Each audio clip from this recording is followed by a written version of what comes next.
Basic freehands technique breaks down Chapman's revolutionary two-handed tapping method into core elements so that you can effectively train your hands to become independent, dynamic, and expressive tools for making music.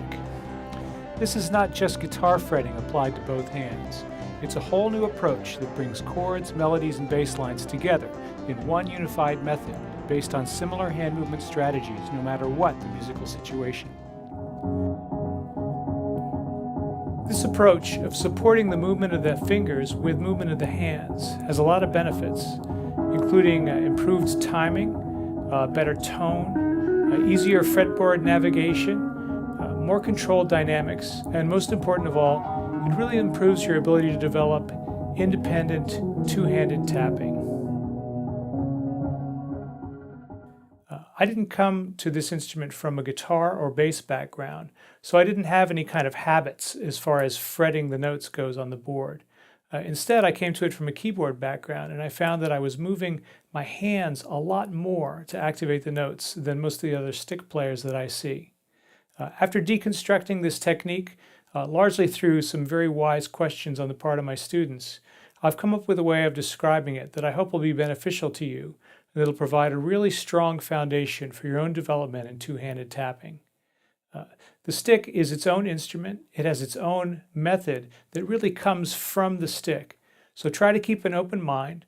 Some of these things might feel a little unusual to you, especially if you've been playing the guitar for a long time. But give them a try. I think you'll find that they'll give you a really strong foundation. The video gives clear examples with easy-to-follow graphics to show notes, movements, and fingering possibilities, and camera close-ups, including the player's perspective camera angle, so that you can easily play along. All of the exercises and examples can be played on any of the major inverted fifths, bass, and fourths melody stick tunings. The lessons begin with instrument positioning, establishing the most beneficial ergonomics for hand movement.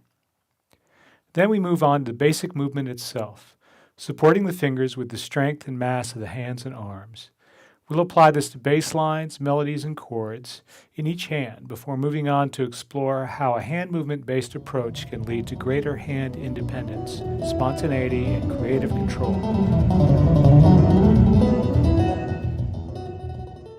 Along the way, we learn specific movements that will help you get a more consistent sound with better timing and a more fluid navigation of the fretboard.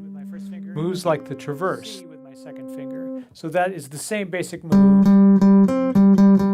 You can the crab walk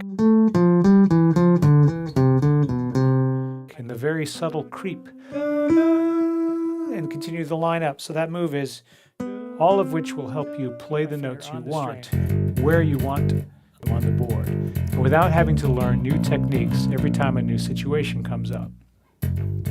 Having these moves in your muscle memory will make it easier for you to concentrate on how you want to play, not just what finger to use for which note. So there's another step that you could take with this, and that is to play the second finger on the downbeat in the left hand, just to mix it up a little bit. So let's see what that's like. 2. I got my second finger on the downbeat. So here we go.